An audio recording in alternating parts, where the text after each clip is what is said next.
Hi friends, welcome back to my YouTube channel. പെൻഡോസ് war in life season 1 5ാമത്തെ എപ്പിസോഡിൻ്റെ review ആയിട്ടാണ് ഇന്നത്തെ വീഡിയോയിൽ ഞാൻ വന്നിട്ടുള്ളത്. കഴിഞ്ഞ എപ്പിസോഡിൽ നമ്മൾ കണ്ടത് ചെയർമാനും സ്യൂജിനും തമ്മിലുള്ള റിലേഷൻഷിപ്പ് നേരിട്ട് കാണാനിടയാവുന്ന ഷിമ്മിൻ്റെ ഒരു സീനായിരുന്നു. അതുമാത്രമല്ല, എന്തോ ഒരു ശബ്ദം കേട്ടിട്ട് ചെയർമാൻ ജൂ അതെന്താണെന്ന് നോക്കാൻ വേണ്ടിയിട്ട് പോകുന്നുണ്ടായിരുന്നു. ഈ ഒരു സീനിൽ നമ്മൾ വിചാരിക്കും ഷിമ്മ് പിടിക്കപ്പെടുന്നു, പക്ഷേ ചെയർമാൻ ജൂ കാണാതെ അവൾ പെട്ടെന്ന് തന്നെ താഴേക്ക് പോവും. ഇവർ തമ്മിലുള്ള സംസാരമൊക്കെ ഷിമ്മ് കേട്ടിട്ടുണ്ടായിരുന്നു. അതിലൊക്കെ തന്നെയും മിൻസോളിനെ പറ്റിയിട്ടാണ് ഇവർ കൂടുതൽ സംസാരിച്ചുകൊണ്ടിരുന്നത്. അപ്പോൾ തന്നെ അവൾക്ക് മനസ്സിലായി മിൻസോളിന് ഇവരുടെ റിലേഷൻഷിപ്പ് അറിയാവുന്നത് കൊണ്ട് തന്നെയാണ് അവളെ ഇവർ മനഃപൂർവ്വം കൊന്നുകളഞ്ഞതെന്ന്. അടുത്ത സീനിൽ നമുക്ക് കാണാം സ്യൂജിൻ അവളുടെ മോതിരം എടുത്തിട്ട് വേസ്റ്റ് ബിന്നിൽ ഇടുന്നുണ്ട്. കാരണം അതിൽ മിൻസോളുടെ ബ്ലഡ് പറ്റിയിട്ടുണ്ടായിരുന്നു. ഇത് കണ്ടുകൊണ്ട് ഡോക്ടർ ഹാ അവളുടെ പിന്നിലുണ്ടായിരുന്നു. എന്നിട്ട് അവളോട് ചോദിക്കും, നീ ഇത്രയും നേരം എവിടെയായിരുന്നു? ഒരുപാട് ലേറ്റ് ആയല്ലോ. അപ്പോൾ അവൾ പറയും, ഞാൻ സ്റ്റഡി റൂമിൽ തന്നെ ഉണ്ടായിരുന്നു, എനിക്ക് ഒരുപാട് പോർഷൻസ് തീർക്കാനുണ്ട്, അതുകൊണ്ട് ഞാൻ അവിടെ ആയിരുന്നു എന്ന്. നമുക്കൊരു ഡ്രിങ്ക്സ് കഴിച്ചാലോ? ഇവിടെ നടന്ന മരണത്തിനെ പറ്റി എനിക്ക് നിന്നോട് കുറച്ച് ചോദിക്കാനുണ്ട്. ഡോക്ടർ ഹായുടെ ഈ സംസാരം കേട്ടിട്ട് സ്യൂജിൻ പറയും, ഇതിനെപ്പറ്റി നമ്മൾ ഇനി സംസാരിക്കേണ്ട കാര്യമില്ല. ചെയർമാൻ ജൂ പറഞ്ഞത് നിങ്ങളും കേട്ടല്ലേ, വെറുതെ എന്തിനാ നമ്മളായിട്ട് ഇത് കുത്തിപ്പൊക്കുന്നേ? ഇതും പറഞ്ഞ് സ്യൂജിൻ പുറത്തേക്ക് പോകും. അപ്പോൾ ഹായൻചൂൾ ഒരു കാര്യം ആലോചിക്കുന്നുണ്ട്. എന്താണെന്ന് വെച്ചാൽ, സ്യൂജിനെ കാണാത്തത് കൊണ്ട് തന്നെ ആദ്യം അയാൾ പോകുന്നത് സ്റ്റഡി റൂമിലേക്കായിരിക്കും. ആ സമയത്ത് അവൾ അവിടെ ഉണ്ടായിരുന്നില്ല. പക്ഷേ എന്തിനു വേണ്ടിയിട്ടായിരിക്കും അവൾ കള്ളം പറഞ്ഞത്? അതുമാത്രമല്ല, അവൾ വേസ്റ്റ് ബിന്നിലേക്ക് ഇട്ട മോതിരവും അയാൾ കാണുന്നുണ്ട്. അതെടുത്തുകൊണ്ട് അവൻ മനസ്സിൽ വിചാരിക്കുന്നുണ്ട്, ഇവൾ എന്തൊക്കെയോ എന്നിൽ നിന്ന് മറയ്ക്കുന്നുണ്ട്. അടുത്ത സീനിൽ കുക്കിംഗ് ഒക്കെ കഴിഞ്ഞ് നിൽക്കുന്ന ഷിമ്മിനെ നമുക്ക് കാണാം. അവൾ ചെയർമാൻ ജൂനോട് പറയും, നിങ്ങൾ ഇന്നലെ നല്ല ഹാങ് ഓവറിലായിരുന്നു എന്ന് തോന്നുന്നല്ലോ. ചെയർമാൻ ജൂ ഇവിടെ കണ്ടിട്ട് ഞെട്ടിപ്പോകും. കാരണം ഇവൾ ഹോസ്പിറ്റലിലേക്ക് പോവുകയാണെന്ന് പറഞ്ഞിട്ടാണ് പോയത്. പെട്ടെന്ന് വീട്ടിൽ കാണുമ്പോൾ അയാൾ ചോദിക്കും, നീ എപ്പോഴാണ് എത്തിയെന്ന്. അപ്പോൾ അവൾ പറയും, ഞാൻ ഇന്ന് രാവിലെ തന്നെ വന്നു. ഇവിടെയാണെങ്കിൽ സെർവൻറ്റും ഇല്ല, മക്കളാണെങ്കിൽ ട്രിപ്പിന് പോവുകയും ചെയ്തു. അപ്പോൾ നിങ്ങൾ ഇവിടെ ഒറ്റയ്ക്കായിരിക്കുമല്ലോ എന്ന് കരുതി ഞാൻ രാവിലെ തന്നെ അവിടെ നിന്ന് പുറപ്പെട്ടു എന്ന്. ബ്രേക്ക്ഫാസ്റ്റ് കഴിക്കുന്നതിനിടെ മിൻസോള് മരിച്ച വിവരം അയാൾ ഷിമ്മിനെ അറിയിക്കുന്നുണ്ട്. ആ പെണ്ണ് അവളുടെ വീട്ടിൽ വെച്ചിട്ട് ആത്മഹത്യ ചെയ്തു. അവൾ മരിക്കുമ്പോൾ പോലും മര്യാദയ്ക്കല്ല മരിച്ചത്. അവൾ താമസിക്കുന്ന ഫ്ലാറ്റിന് തീ വെച്ചിട്ടാണ് അവൾ ആത്മഹത്യ ചെയ്തത്. അച്ഛനും അമ്മയൊക്കെ ഇല്ലാതെ വളർന്നതല്ലേ, അപ്പോൾ പിന്നെ ഇതിലും കൂടുതലൊന്നും നമ്മൾ പ്രതീക്ഷിക്കേണ്ട. എന്തായാലും അവൾ തലേന്ന് ഒഴിഞ്ഞു പോയത് നന്നായി. ഇങ്ങനെയൊക്കെ പറയുമ്പോൾ ഷിമ്മിന് നന്നായിട്ട് ദേഷ്യം വരുന്നുണ്ട്, അവനെ കൊല്ലാനുള്ള ദേഷ്യം. അടുത്ത സീനിൽ ട്രിപ്പിന് പോയിട്ടുള്ള ജിനിയോട് സംസാരിച്ചുകൊണ്ട് നടന്നു വരുന്ന കാങ്മാരീനെ നമുക്ക് കാണാം. ആ സമയത്ത് അങ്ങോട്ടേക്ക് നടന്നു വരുന്ന ഹായൻചൂളിനെ നമുക്ക് കാണാം. അയാൾ കാങ്മാരിയുടെ അടുത്ത് മക്കളുടെ ട്രിപ്പിനെ പറ്റിയൊക്കെ അന്വേഷിക്കുന്നുണ്ട്.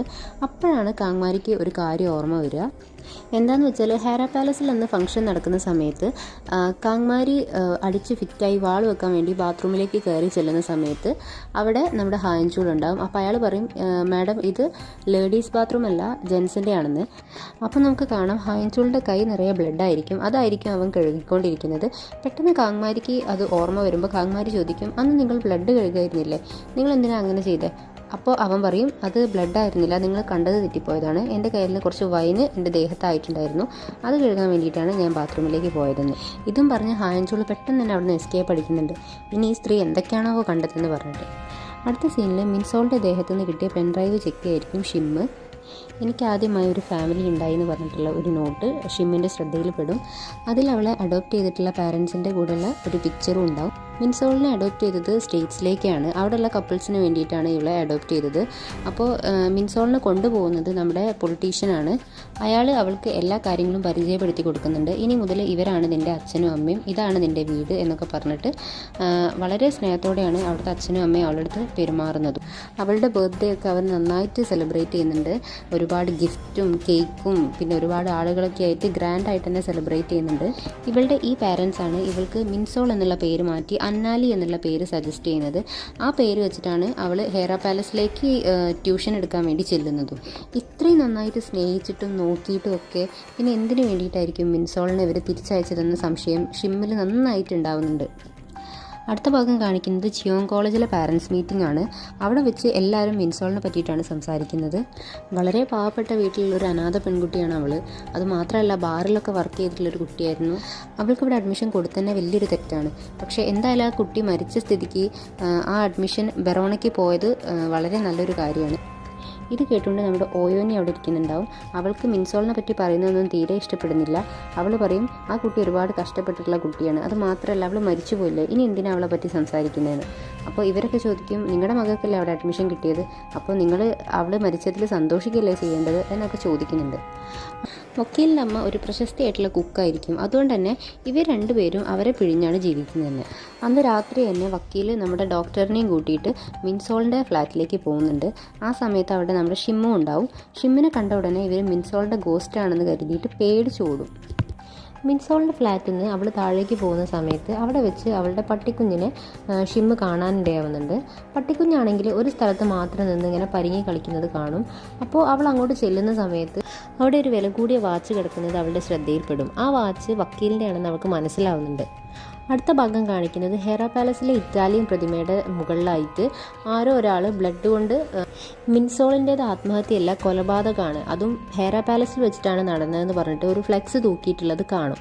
അപ്പോൾ തന്നെ സെക്യൂരിറ്റി ഗാർഡ്സൊക്കെ നമ്മുടെ ചെയർമാൻ അത് അറിയിക്കുന്നുണ്ട്. അയാൾ ഓടിച്ചെന്ന് അങ്ങോട്ടേക്ക് നോക്കുന്ന സമയത്ത് എല്ലാവരും അവിടെ കൂടിയിട്ടുണ്ടാവും. ചെയർമാൻ ജു അപ്പോൾ തന്നെ സെക്യൂരിറ്റി ഗാർഡിനെ വിളിച്ചിട്ട് പറയും, പെട്ടെന്ന് തന്നെ CCTV ചെക്ക് ചെയ്യണം, ഇങ്ങോട്ട് ആരെങ്കിലും സ്ട്രേഞ്ചേഴ്സ് ആരെങ്കിലും കയറിയിട്ടുണ്ടോ എന്നുള്ളത് ചെക്ക് ചെയ്ത് പറയണമെന്ന് പറയും. അപ്പോൾ നമ്മുടെ ഡോക്ടർ പോയിട്ട് കുട്ടികളെടുത്ത് ചെന്നിട്ട് ചോദിക്കും, നിങ്ങൾ ആരെങ്കിലും സ്ട്രേഞ്ചേഴ്സ് ആരെങ്കിലും ഇങ്ങോട്ട് വരുന്നത് കണ്ടിട്ടുണ്ടായിരുന്നോ എന്ന്. ഇങ്ങനെ സംസാരിച്ചുകൊണ്ടിരിക്കുന്ന സമയത്ത് ഹാംബ്യൂൾ അപ്പം തന്നെ അവിടെ തലകറങ്ങി വീഴും. ബോധം വന്ന ഉടനെ തന്നെ ഡോക്ടർ ഹാംബ്യൂളിനോട് ചോദിക്കും, മോളെ നീ ഓക്കെ അല്ലേ? മിൻസോൾ മരിച്ച അന്ന് മുതലേ നീ വല്ലാതെ സ്ട്രെസ്ഡ് ആണ്, നിനക്ക് എന്തെങ്കിലും ബുദ്ധിമുട്ടുണ്ടെങ്കിൽ അച്ഛൻ്റെ അടുത്ത് പറ, നിന്നെ ഞാനൊരു സൈക്കാട്രിസ്റ്റിനെ കൊണ്ട് കാണിച്ചോട്ടെ. എൻ്റെ മോൾക്ക് അതിൻ്റെ ആവശ്യമൊന്നുമില്ല, അവൾ വളരെ സ്ട്രോങ് ആണ്, നിങ്ങൾ കരുതുന്ന പോലെയൊന്നുമല്ല എന്ന് പറഞ്ഞിട്ട് സിയോജിൻ അതിൻ്റെ ഇടയിൽ കയറുന്നുണ്ട്. ഇവരുടെ സംസാരമൊക്കെ കഴിഞ്ഞ് ഡോക്ടർ പുറത്തേക്ക് ചെല്ലുന്ന സമയത്ത് ഹാംബ്യൂൾ എഴുന്നേറ്റിട്ട് പറയും, അമ്മ അവളെ മെക്കാനിക്കൽ റൂമിൽ പൂട്ടിയിട്ടത് ഞാൻ കണ്ടിട്ടുണ്ടായിരുന്നു, അതുമാത്രമല്ല അവൾ അമ്മയോട് സംസാരിച്ചതൊക്കെ ഞാൻ കേട്ടു. അമ്മ എന്തിനു വേണ്ടിയിട്ടാണ് മാർക്ക് ലിസ്റ്റിൽ കള്ളത്തരം കാണിച്ചത്? അതൊക്കെ അവൾക്ക് അറിയായിരുന്നില്ലേ? ഞാനാണ് അവളുടെ കാലിലെ കെട്ടഴിച്ച് മാറ്റിയത്. പിന്നെ ഒരു ഫ്ലാഷ് ബാക്കാണ് കാണിക്കുന്നത്. അതിൽ സിയോജിനും മിൻസോളും തമ്മിൽ സംസാരിക്കുന്നതൊക്കെ കേട്ടുകൊണ്ട് ഹാംബ്യോൾ നിൽക്കുന്നുണ്ട്. സിയോജിൻ മെക്കാനിക്കൽ റൂമിൽ നിന്ന് പുറത്തേക്ക് പോകുന്ന സമയത്ത് ഹാംബ്യോൾ ഒരു വലിയ ഇരുമ്പിൻ്റെ വടിയായിട്ട് അവൾ അടിക്കാനായിട്ട് വരുന്നുണ്ട്. അപ്പോൾ അവൾ പറയും, എന്നെ ഇനി ഉപദ്രവിക്കരുത്, നിങ്ങൾക്ക് വേണ്ടതെല്ലാം ഞാൻ തരാം, എൻ്റെ ഫോണും നിങ്ങൾക്ക് കാണിച്ചു തരാം, എന്നെ ഇവിടെ നിന്ന് രക്ഷപ്പെടുത്തണമെന്ന്. മിൻസോളിൻ്റെ വാക്ക് വിശ്വസിച്ചാണ് ഹാംബ്യോൾ മിൻസോളിൻ്റെ കാലിലുള്ള കെട്ടഴിച്ച് മാറ്റുന്നത്. പക്ഷേ ഹാംബ്യോളിനെ ചവിട്ടി നിലത്തിട്ടതിന് ശേഷം മിൻസോൾ അവിടുന്ന് ഓടി രക്ഷപ്പെടുകയാണ് ചെയ്യുന്നത്. അതിൻ്റെ പിന്നാലെ തന്നെ ഹാംബ്യോളും ചെല്ലുന്നുണ്ട്. ഹാംബ്യോളിൻ്റെ കയ്യിൽ നിന്ന് രക്ഷപ്പെടാൻ വേണ്ടി മിൻസോൾ ഓടുന്നതിനിടയിലാണ് സ്റ്റെപ്പിൻ്റെ മുകളിൽ നിന്ന് അവൾ താഴേക്ക് വീഴുന്നത്. ആ സമയത്ത് തന്നെ അവളുടെ തലയിൽ എന്തോ വന്നിടിക്കും. ഇത് കാണുമ്പോൾ ഹാംബ്യോൾ പേടിച്ചു ഓടും. കാരണം അവൾ ആ സ്പോട്ടിൽ മരിച്ചു എന്നാണ് ഹാംബ്യോൾ കരുതുന്നത്. എന്നിട്ട് ഇവൾ സിയോജിൻ്റെ അടുത്ത് ചോദിക്കും, അമ്മേ ഞാൻ കാരണമല്ലേ മിൻസോൾ മരിച്ചത്? അവൾ അവളുടെ വീട്ടിലൊന്നുമല്ല ആത്മഹത്യ ചെയ്തത്, നമ്മുടെ ഹെറ പാലസിൽ വെച്ചിട്ടാണ് അവൾ കൊല്ലപ്പെട്ടത്, അതും ഞാനാണ് അവളെ കൊന്നതെന്ന്. ഇത് കേൾക്കുന്ന സിയോജിൻ പറയും, നീ കാരണമൊന്നുമല്ല അവൾ മരിച്ചത്, നിൻ്റെ ഭാഗത്ത് ഒരു തെറ്റുമില്ല, നീ ചെയ്തത് ശരിയാണ്, ഇനി അവളെ പറ്റി ചിന്തിച്ചിട്ട് ഒരു കാര്യമില്ല, നീ അത് വിട്ടേക്ക്, എത്രയും പെട്ടെന്ന് എക്സാമിന് വേണ്ടിയിട്ട് പ്രിപ്പയർ ചെയ്യാൻ നോക്ക്. ഇതും പറഞ്ഞിട്ട് അവൾ റൂമിൽ നിന്ന് പുറത്തേക്ക് പോകും. എന്നിട്ട് അവളുടെ സ്റ്റഡി റൂമിൽ കയറി ചെന്നതിന് ശേഷം ക്യാമറ ചെക്ക് ചെയ്യാൻ തുടങ്ങും. അതിൽ മിൻസോള് അവളുടെ സ്റ്റഡി റൂമിൽ കയറുന്നതും സിയോജിൻ്റെ കമ്പ്യൂട്ടർ ചെക്ക് ചെയ്യുന്നതും അതിലുള്ള കുറച്ച് ഡാറ്റാസ് അവളുടെ പെൻഡ്രൈവിലേക്ക് മാറ്റുന്നതൊക്കെ ആയിട്ടുള്ള റെക്കോർഡ്സ് അവൾ കാണും.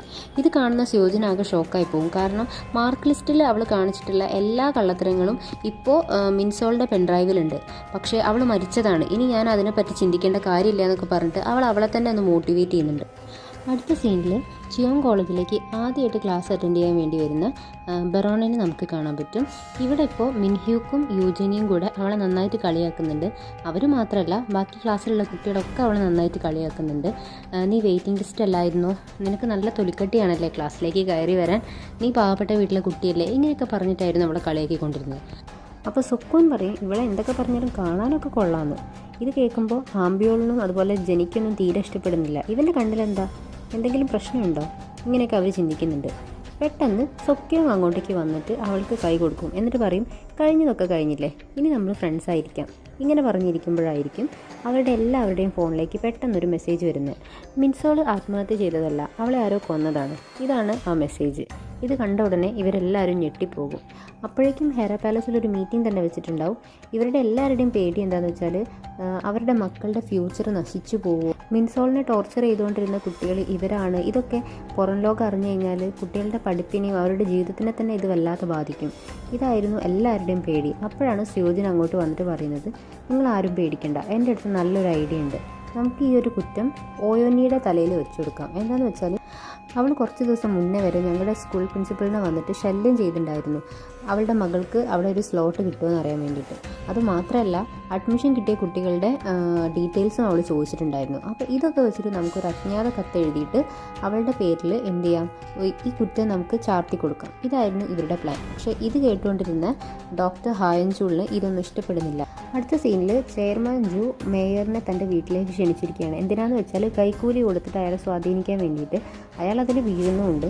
ആ സമയത്താണ് നമ്മുടെ ഷിം അങ്ങോട്ടേക്ക് ചായ ആയിട്ട് വരുന്നത്. അപ്പോൾ ചെയർമാൻ ജൂനൊരു കോൾ വന്നിട്ട് അയാൾ പുറത്തേക്ക് പോവും.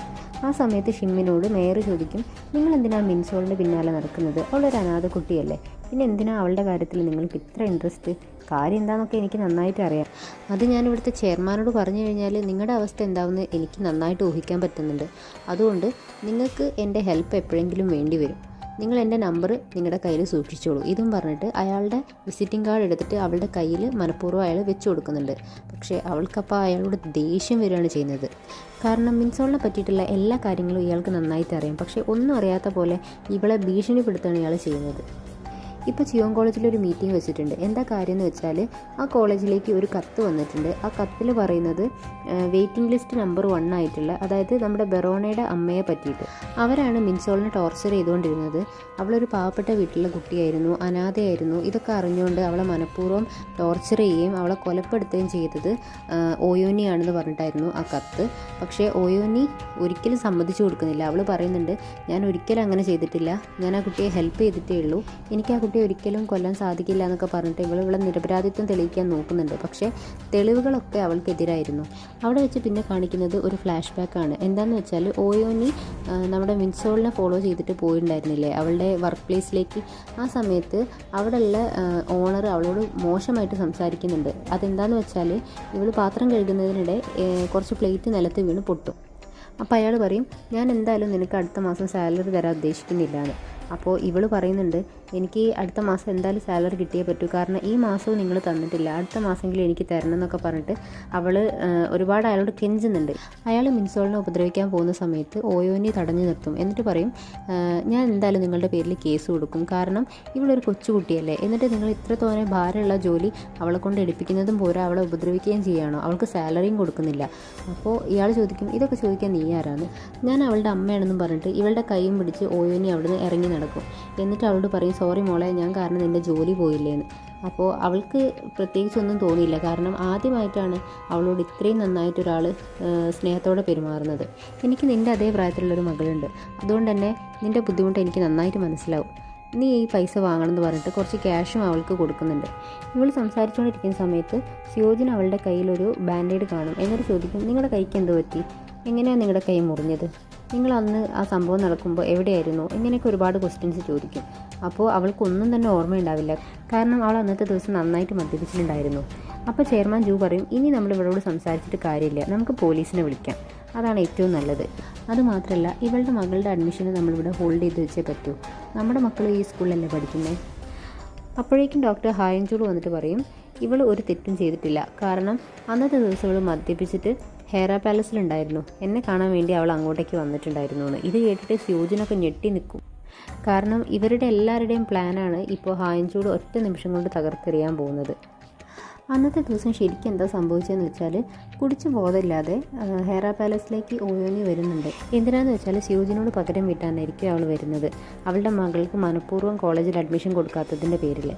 അപ്പോൾ ഇത് കണ്ടുകൊണ്ട് നമ്മുടെ ഡോക്ടർ അവിടെ നിൽക്കുന്നുണ്ടാവും. അയാൾ ഇവളെ കണ്ട ഉടനെ തന്നെ സ്യൂജിൻ കാണാതെ അവരുടെ റൂമിലേക്ക് കൊണ്ടുപോകും. എന്നിട്ട് പറയും, നീ ഇവിടെ നിന്ന് പെട്ടെന്ന് പോ, അല്ലാന്നുണ്ടെങ്കിൽ അവൾ കണ്ടു കഴിഞ്ഞാൽ നിൻ്റെ കാര്യം കഴിഞ്ഞു തന്നെ. അപ്പോൾ ഇവൾ പറയും, നീയും എന്നെ ചതിച്ചല്ലേ, അവളുടെ കൂടെ കൂടി അവളും എന്നെ ചതിച്ചു, ഇപ്പോൾ എൻ്റെ മകളുടെ ജീവിതമാണ് നിങ്ങൾക്ക് എല്ലാവർക്കും വേണ്ടതെന്ന് പറഞ്ഞിട്ട് അവൾ ഒരുപാട് കരയുന്നുണ്ട്. ആ സമയത്ത് ഓയോനി അവിടുത്തെ ചിയോങ് കോളേജിലുള്ള ട്രോഫി അവളുടെ വീട്ടിലിരിക്കുന്നത് കാണും.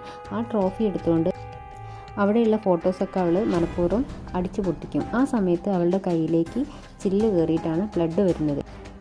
ഇവളുടെ ദേഹത്തുള്ള ബ്ലഡാണ് നമ്മുടെ ഹായൻചൂളിൻ്റെ കയ്യിലും ആവുന്നത്. അതാണ് അയാൾ അന്ന് ബാത്റൂമിൽ വെച്ച് കഴുകുമ്പോൾ കാങ്മാരി കണ്ടതും. ഇപ്പോൾ സംഭവം ക്ലിയർ ആയല്ലോ അല്ലേ?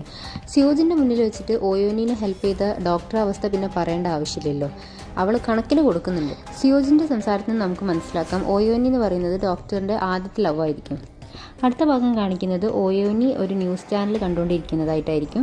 ഷിമ്മിനെ ബ്ലാക്ക്മെയിൽ ചെയ്ത പൊളിറ്റീഷ്യനും പ്രശസ്ത നടിയുമായിട്ടുള്ള അഫെയർ ആയിരിക്കും ബ്രേക്കിംഗ് ന്യൂസ്. ഈ ഒരു വിവരം ആകെ അറിയുന്നത് ഓയോനിക്ക് മാത്രമാണ്.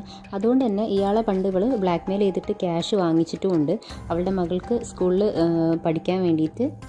അപ്പോൾ തന്നെ അവൾക്കൊരു കോൾ വരും. അതിൽ നമ്മുടെ പൊളിറ്റീഷ്യനായിരിക്കും. എന്നിട്ട് പറയും, നിനക്കിപ്പോൾ സമാധാനമായല്ലോ, എൻ്റെ കയ്യിൽ നിന്ന് ക്യാഷ് വാങ്ങിച്ചിട്ട് നീ എന്നെ പറ്റിച്ചൂലേ, അതുകൊണ്ട് എത്രയും പെട്ടെന്ന് എൻ്റെ ക്യാഷ് ഇവിടെ നീ എനിക്ക് എത്തിച്ചു തരണം. നീ എന്തിനു വേണ്ടിയിട്ട് എങ്ങനെയൊക്കെ ചെയ്തേ എന്ന് ചോദിച്ചിട്ട് ഇവൾ ഒരുപാട് ചീത്ത പറയുന്നുണ്ട്. അപ്പോൾ അവൾ പറയും, സാർ ഞാനത് അറിഞ്ഞിട്ട് പോലുമില്ല, എനിക്ക് അറിയാത്ത കാര്യത്തിനാണ് സാർ പിന്നെ ചീത്ത പറഞ്ഞുകൊണ്ടിരിക്കുന്നത്, ഞാൻ അങ്ങോട്ടേക്ക് ഇപ്പം തന്നെ വരാമെന്ന്. അങ്ങനെ ഇവൾ പിന്നെ പോകുന്നത് പൊളിറ്റീഷ്യൻ്റെ വീട്ടിലേക്കായിരിക്കും. അവിടെ ആരും തന്നെ ഉണ്ടാവില്ല. ഇവൾ കുറേ വിളിക്കും, സാർ ഞാൻ സാറിൻ്റെ വീടിൻ്റെ മുറ്റത്തുണ്ട്, ഞാൻ അകത്തേക്ക് കയറിക്കോട്ടെ എന്ന് ചോദിച്ചിട്ട്. പക്ഷേ ആരും വിളി കേൾക്കാത്തതുകൊണ്ട് ഇവൾ ഉള്ളിലേക്ക് കയറി ചെല്ലും. പക്ഷേ അവൾ പോലും അറിയാതെ അവളെ കാത്തിരുന്നത് ഒരു നടക്കുന്ന സംഭവമായിരുന്നു. എന്താണെന്ന് വെച്ചാൽ നമ്മുടെ പൊളിറ്റീഷ്യൻ്റെ മരണം. അയാൾ താഴെ ടെറസിൻ്റെ മുകളിൽ നിന്ന് താഴെ വീണിട്ട് മരിച്ചു കിടക്കുന്നതായിരിക്കും ഇവൾ കാണുക. അത് കണ്ടിട്ട് ഇവൾ ആകെ ഷോക്കായി നിൽക്കും. ഇതോടുകൂടി പെന്തോസ് വാർ ഇൻ ലൈഫിലെ 5ാമത്തെ എപ്പിസോഡ് ഇവിടെ അവസാനിക്കുകയാണ്. ശരിക്കും ഇവിടെ എന്താ സംഭവിച്ചത്? ഓയോനി വരുന്നതിന് മുന്നേ ഇവിടെ വേറെ ആരും വന്നിട്ടുണ്ടോ? അയാളെ ശരിക്കും ആരാണ് കൊന്നത്? എന്തിനാണ് കൊന്നത്? ഇതൊക്കെ നമുക്ക് നെക്സ്റ്റ് എപ്പിസോഡുകളിലായിട്ട് മനസ്സിലാക്കാൻ പറ്റും.